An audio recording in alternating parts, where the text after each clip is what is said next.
very much, and we have to move to the next session. Thank you.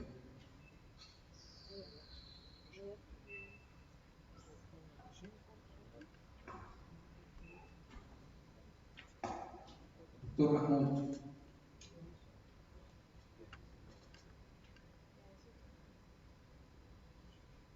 دكتور محمود.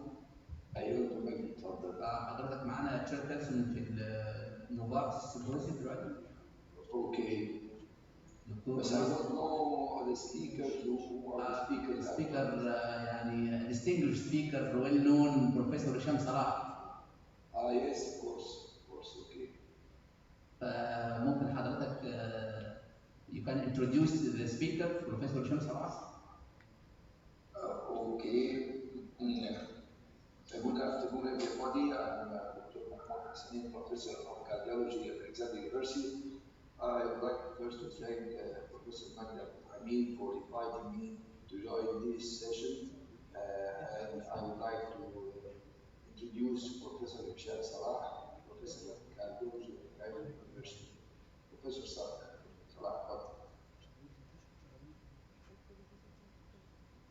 Okay, first of all, I'd like to congratulate my dear colleague, Professor Magdi Hamid, for this excellent hybrid meeting. طبعا أحب أشكر Professor Mahmoud Hassanin and Professor Magdi Hamid for co-chairing this session. الاتندنس قليل بس أنا أعتقد إن دي ميزة ممكن نخليها انتراكتيف. مفيش مشكلة خالص.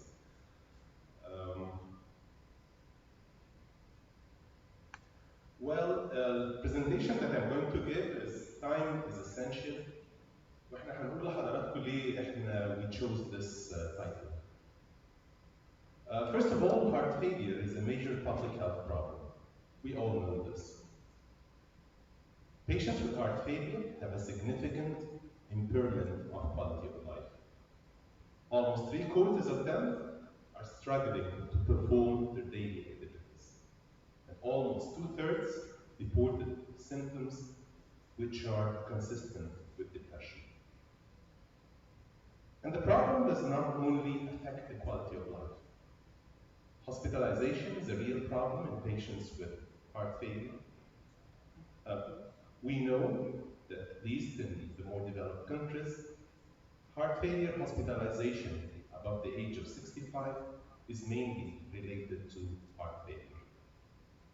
And we know as well that 44% of patients will be re-hospitalized within a year if they were first admitted. And the major problem is mortality. As worse as some bad types of cancer. 50% of patients with heart failure die within 5 years. And in spite of the developments in the past years of the different medications, including ACE inhibitors, ARBs, beta blockers, MRAs, and so forth, the mortality, as we can see at that time, was still high. The situation in Egypt is like most parts of the world. We know that the prevalence of heart failure is approximately 1 to 2% of the adult population in developed countries.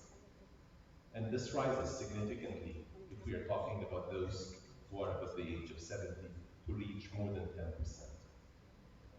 In Egypt, although the estimated prevalence should be, according to this data, approximately 2 million patients having heart failure, actually some data led by Professor Mahmoud Hassanin from the European Society of Heart Failure Long-Term Registry, the Egyptian cohort actually showed some important data, but expected data.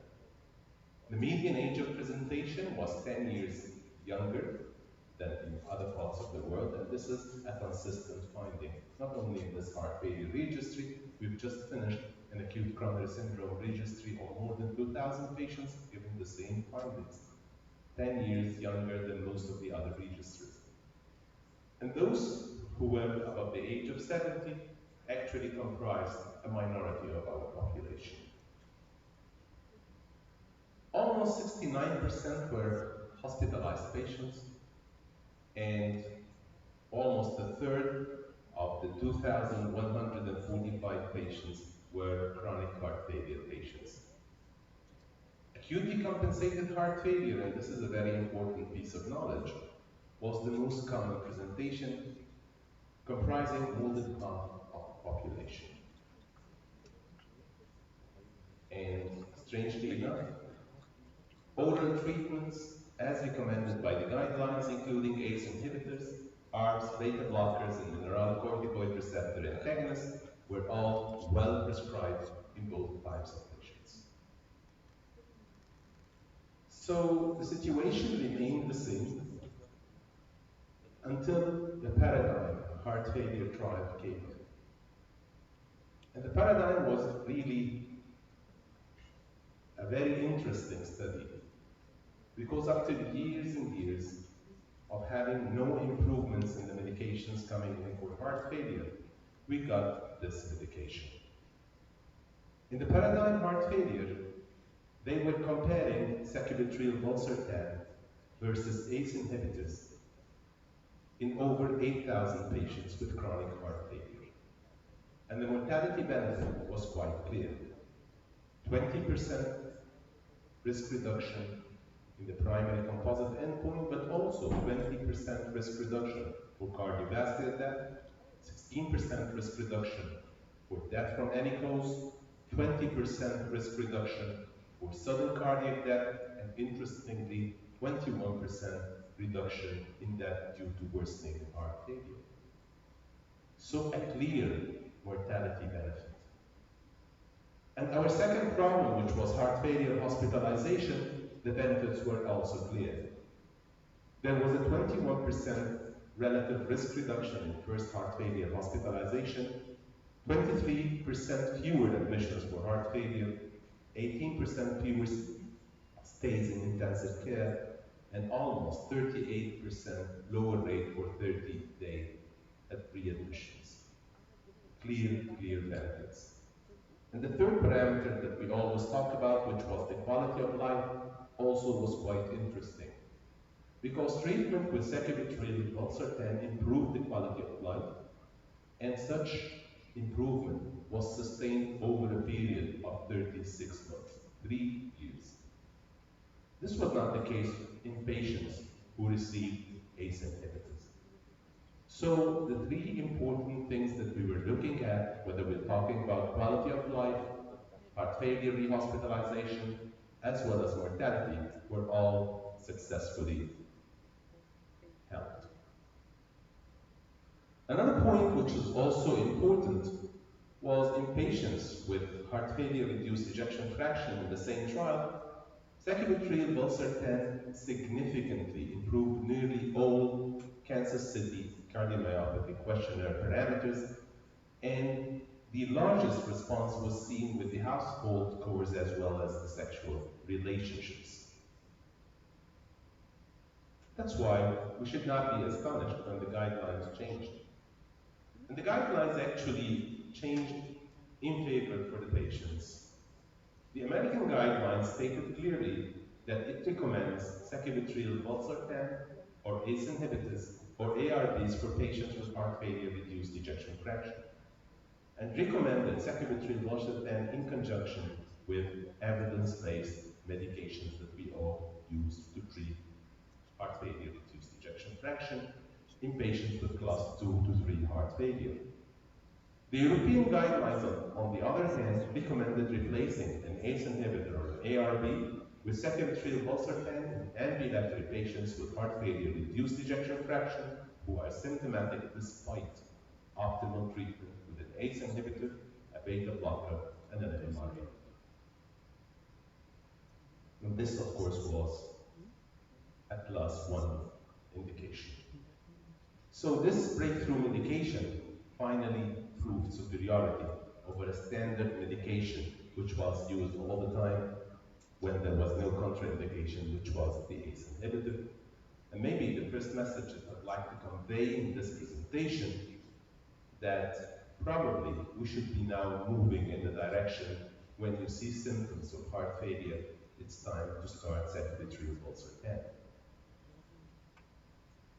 This large trial, the Paradigm Heart Failure trial, covered the issue of chronic heart failure patients. But the circle was still not complete because simply we were not still addressing the issue of acute heart failure patients after their stabilization. And this was also an important part given the fact that in the Egyptian cohort of the European Society of Cardiology long-term heart failure registry, the presentation in over 50% of patients was due to acute heart failure. But we were lucky enough that in 2018, two important trials came out.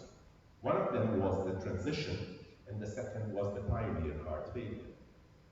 The transition, which states initiation of sacubitril valsartan in hospitalized patients with heart failure, reduced ejection fraction, after hemodynamic stabilization, primary results of the transition showed the following: that initiation of sacubitril valsartan in a wide range of heart failure, reduced ejection fraction patients early after acute decompensated heart failure event in hospital or shortly after discharge was feasible, overall well tolerated, and that the permanent discontinuation rate did not differ between the two groups, whether those who started pre-discharge the medication or those who started it early post-discharge.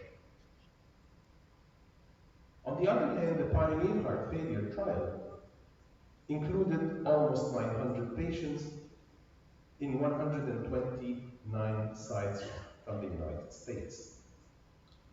They were hospitalized for acute decompensated heart failure, an ejection fraction of 40% or less in the last 6 months, with an end-terminal proBNP of 1,600 picograms per milliliter or more, or a BNP level above 400 picograms per milliliter.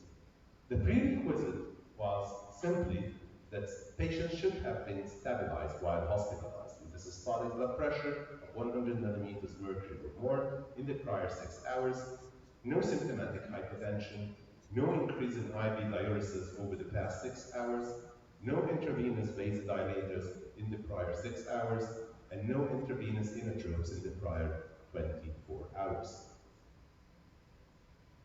So after stabilization, they started, and having all these 4 criteria, they started sacubitril valsartan.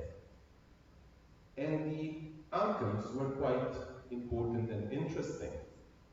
There was a 46% relative risk reduction favoring sacubitril valsartan in the composite endpoint of death, heart failure, rehospitalization, LVAD, or listing for transplant in patients who received the sacubitril valsartan versus those who received enalapril. And the number needed to treat was just 13. So how did the pioneer heart failure and the transition affect guideline recommendations for sacubitril valsartan? Actually, initiation of sacubitril valsartan rather than an ACE inhibitor or ARB may be considered for patients hospitalized with new onset heart failure or decompensated congestive heart failure to reduce the short-term risk of adverse events and to simplify management strategies. This was for the first time mentioned in this context. In addition, they stated that because these patients are already at high risk of events, there is no need to check plasma concentrations of natriuretic peptides prior to initiation of sacubitril valsartan, as was initially recommended. And finally, they also mentioned that in the ambulatory setting, the guidance remains mostly unchanged. However, the paper states that sacubitril valsartan is safe and effective in a broad spectrum of patients with heart failure reduced ejection fraction. Its safety is similar to ACE inhibitors with ARBs, naive patients, and thus its initiation may be considered also in these patients. So these were 3 important statements that came out in a recommendation. And Actually, what pushed such a recommendation were the results from the two important trials that I just mentioned, the transition and the pioneer heart failure trial. So probably the second message that I'd like to convey for you is that sacubitril valsartan is now definitely an essential intervention. Whether we're talking about chronic heart failure patients or we are talking about patients who had acute decompensated heart failure and then stabilized, it is an essential intervention. But the important question is, how does this medication work? Because for some time, and before the more recent trials came out, there were some rows regarding that maybe the medication does not improve the ejection fraction, that maybe this medication is acting in some neurohormonal pathways, but it does not affect, although it may affect mortality, but it does not affect the left ventricular dynamics and the improvement in the measurements of the LV as well as the ejection fraction. However, we were lucky enough that we had two important trials that were coming out a year later.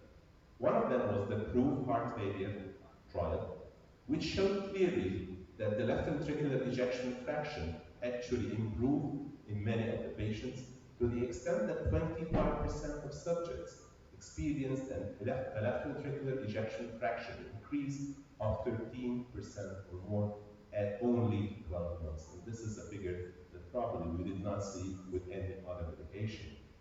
The other important point was that the left ventricular end-diastolic volume index was significantly improved, as was the left ventricular end-systolic volume index, all of them achieving a significant p-value.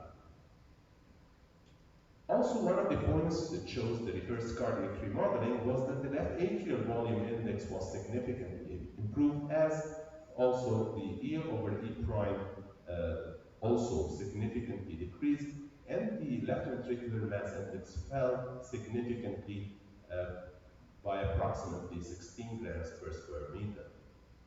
All favoring and showing clearly that such medication acts significantly, definitely by different mechanisms, but one of these such mechanisms is by improving the left ventricular ejection fraction and the left ventricular size and left atrial size.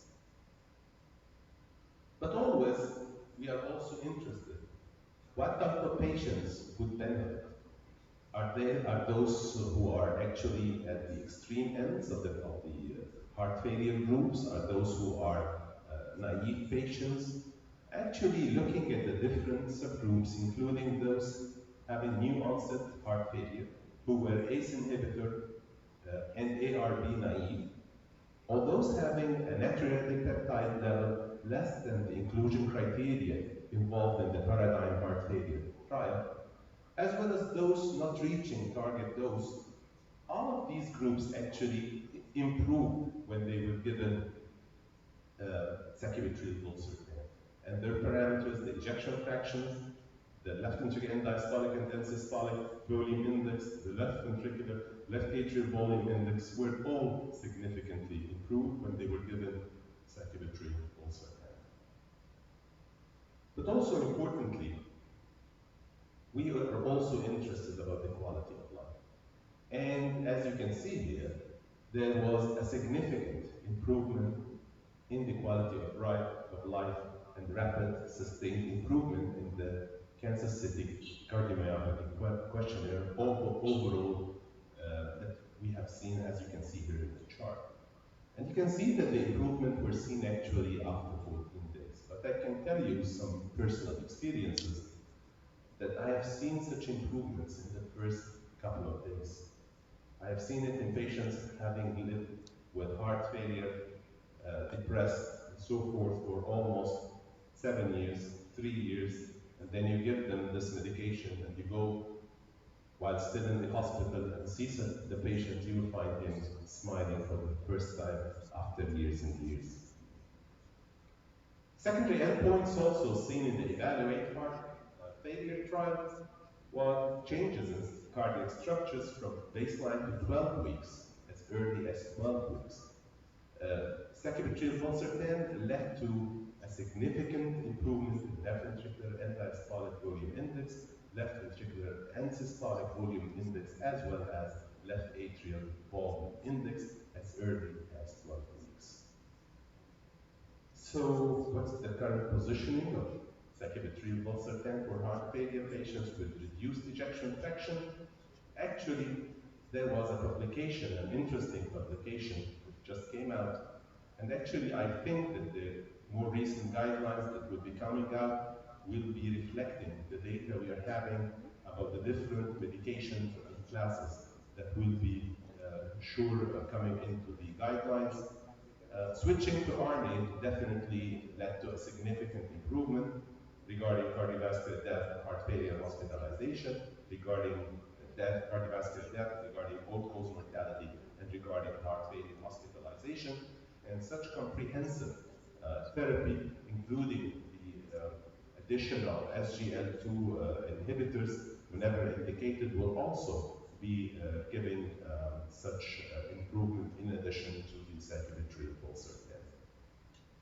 My final question, when to use sacubitril valsartan with your heart failure patients? Actually, in the pioneer heart failure extension, in the open label phase, it was clear that patients before 8 weeks, when they were given sacubitril valsartan, there was a significant improvement in this arm. But even when you give after 8 weeks, from 8 to 12 weeks, still the two curves did not meet together in the open label phase. So probably if we start early for such patients, their benefits will persist. If you delay it, you will get benefits for sure, but probably it will not be as good as if you start early. And I think the third message is that the time is now to give sacubitril valsartan. I will not say to every heart failure patient, but at least to most of heart failure patients. And my conclusions is that sacubitril valsartan is the only medication which proves superiority over RAS blockade. It is recommended by the European Society of Cardiology Heart Failure Association consensus as first-line therapy, and it was also already approved and recommended by the American societies for also heart failure reduced ejection fraction management as first-line therapies for some years now. It is available, it is becoming more or less sponsored and actually reimbursed in the health insurance and so forth. Thank you very much. Thank you, Dr. Shem. Thank you for this excellent review of Trestor. I would like first to thank you for mentioning our patients, because unfortunately many speakers from Egypt refer to patients with heart failure from the United States and Europe and forget about our heart failure history. Second point I would like to point to is that most of the trials will have endpoint mortality and hospitalization of heart failure. But I think the most important thing to patients with heart failure is quality of life. If you question our patients with heart failure, they will say that the most important relevant thing to them is quality of life. And they have a strong faith that when it's time to die, they will die. So the most important thing would be quality of life and prevention of rehospitalization for heart failure. And I'm making the suggestion right now with Professor Magda. I mean, we need to have a questionnaire of heart failure patients, which is the most important thing to them if we use in the treatment of heart failure. Is it just mortality or quality of life or prevention of hospitalization for heart failure? I think we'll be surprised by the answer of our patients.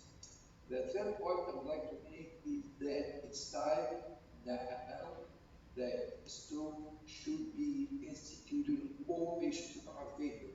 There is no question that we should use superior drug. Why use an inferior when I have should be very interesting. It should be used in all heart failure patients. And the type of institute such therapy, I think the best type, as you have elegantly shown with the pioneer transition, is in hospital when the patient with acute decompensated heart rate is stabilized. You can start interest right away. Again, thank you for your great presentation.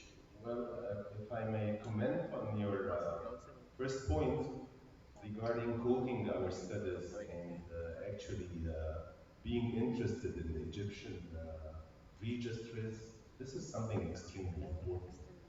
And we should be always very proud whenever we are having large-scale studies. And we should start thinking of having our own guidelines in different aspects. Of course, there is nothing called guidelines without having studies. And at least a registry is a type of study that gives us the baseline information that we need to know. So I'm happy always whenever I find any Egyptian data that I can be showing up. Thank you very much, Professor Mahmoud Hassanin, for your excellent comments. Thank you very much, Professor Hisham, for the excellent presentation. I'd like to add that we published in the digital EC, last meeting EC, our data regarding the impact of circulatory valsartan on ejection fraction, parameters of remodeling, the Egyptian experience of 100 patients. And we observed that the small dose did not improve the ejection fraction. Small dose improved symptoms and quality of life, the same as high dose, but improvement ejection fraction was correlated with the dose. So starting from 100 twice to 100 twice, the effect on ejection fraction was significant. But the dose of 50 milligram twice was not significant regarding the improvement of ejection fraction. So this means that we have to titrate this drug. We have to reach to the maximum tolerated dose, 200 or 100 at least. But overall, the drug is very effective in improving symptoms, quality of life, and all endpoints that have been mentioned by Professor. I'm actually also very proud that today morning we had a publication about the CPR guidelines during the COVID-19 era. It was just published today. And we have already acceptance for the Egyptian guidance for lipid management for the year 2020 accepted already for publication. So publication is something extremely important, and having our own data is also extremely important. Thank you, Magdi. Congratulations. Thank you. So for the sake of time, we have to thank you very much, Professor Mahmoud. And now we have